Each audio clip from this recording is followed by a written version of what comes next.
Hello and welcome to another episode of Wiggy Reviews. So we're another week closer to Halloween and still no Stephen King review from me. Let's fix that. The next two reviews, I'm going to be exploring two of King's shorter stories. But that's not enough, is it? So I chose two stories that have also been adapted for the screen, whether it's a TV miniseries or an actual full-blown movie. So let's go ahead and get started with The Langoliers.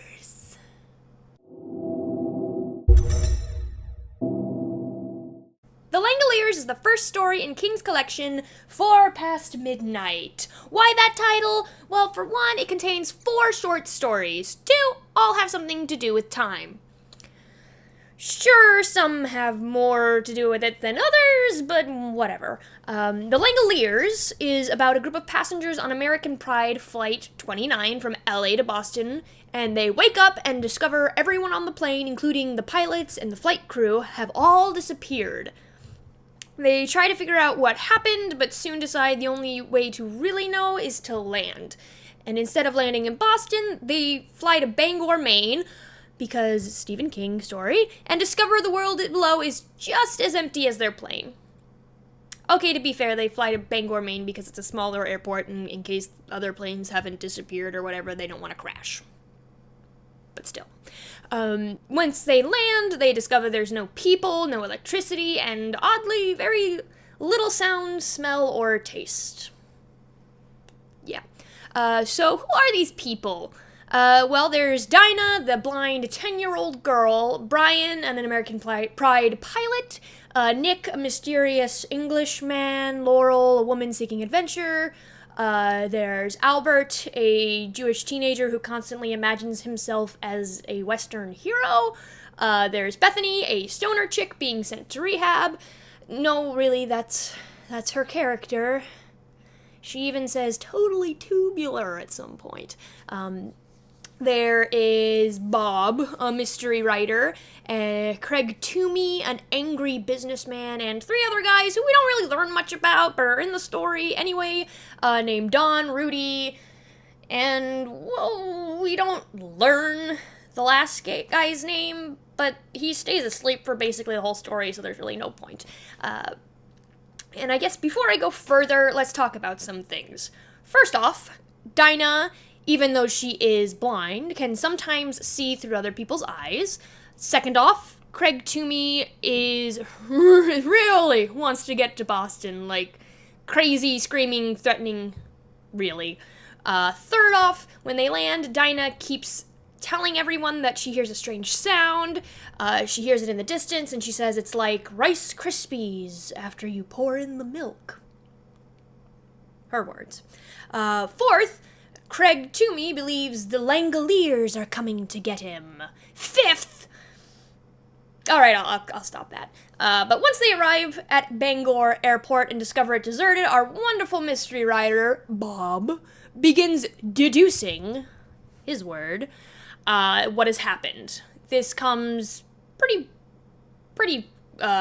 far after another scene where he deduces an idea on the plane with Albert, and Albert believes him, but then he suddenly says, of course that's not what happened. So it was actually kind of a pointless scene. So it was kind of pointless for me to bring that up. Pointless! Now, I won't give away the surprise twist ending for any of you who haven't read the short story or seen the miniseries and are interested in doing so. Especially the miniseries. It's pretty good in that awful, overacted, underacted, bad special effects, even for the time. Good. But I do have to give the story credit. It does create a sense of dread as you read it, and it builds tension as Stephen King stories have always, almost always, been good at. You feel the increasing need for the characters to get away, escape from something they don't even have any clue about. And all you know is that you want them to leave, and the feeling that time is running out for them. But let's talk about the characters a little more. Some of them are great. Brian the pilot, Nick, Laurel, and Dinah are decent characters, but my God, every time Bob has to talk, he makes me want to slap him in the face and scream, "Talk like a normal person!" I know King was trying really hard to emphasize that this guy is a mystery writer and good at deducing things, but holy crap, it's done poorly. He's a character of a mystery writer, not those who do talk like this guy. I don't even know. I've never heard anybody talk like this guy.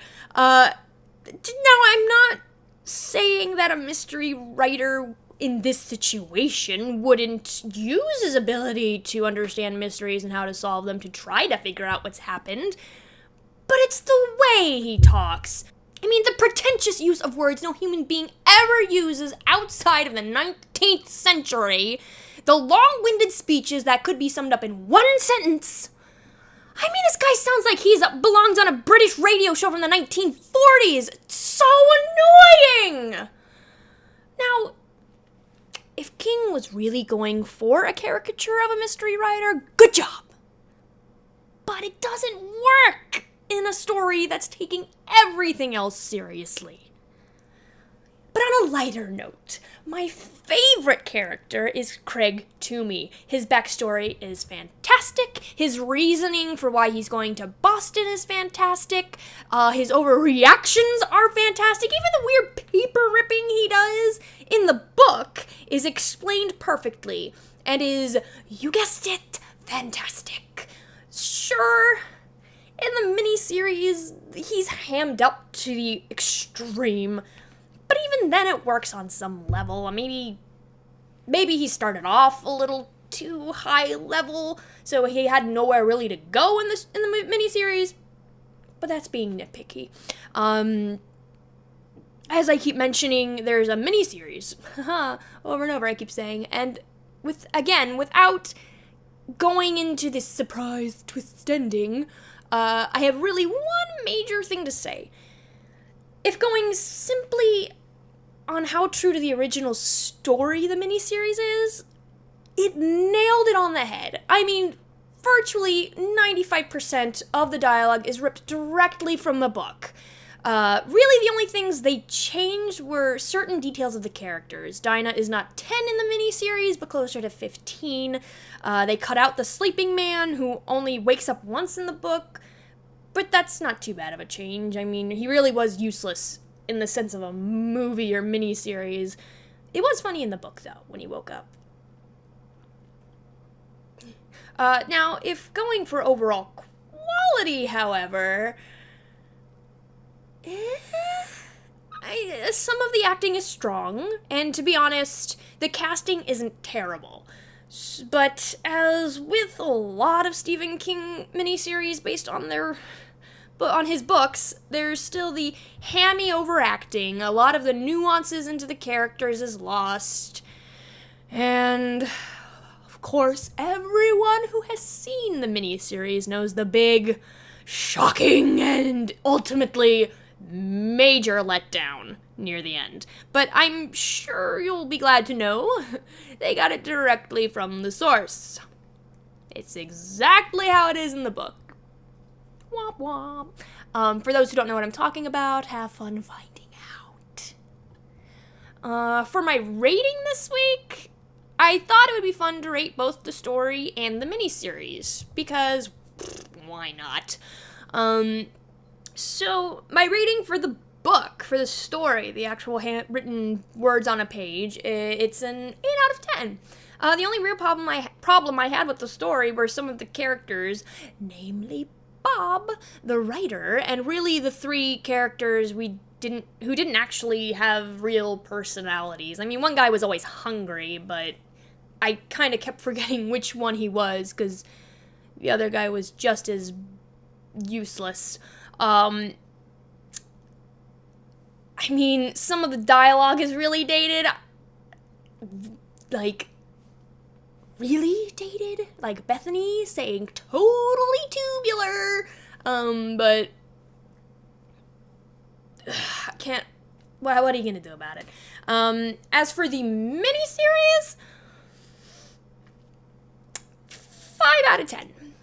It's fun to watch, if for nothing else. Bronson Pinchot, whatever his name is, as Craig Toomey. I mean, it's hilarious. He's completely overacting, but, like, at the same point, you still feel a little sorry for the character in the quieter moments. There aren't a lot of them with him, but there are a few. And I just can't get over how much fun you can see that he's kind of having being a complete dick. God, I can't get over Bob. Oh, I really hate Bob. He's even worse when it's someone talking. The actor really cranked him up to such a... Oh, he's more pretentious than William Shatner and Julia Roberts smushed together into one person. So, but overall, I had to take a point off of both for, you know, the reason. Spaghetti. Yeah. So that was the Langoliers, the book and the miniseries. Short, sweet, to the point. Short story, short review. What are you gonna do? So thank you so much for watching, and stay tuned for another Stephen King short and adaptation next week. Bye!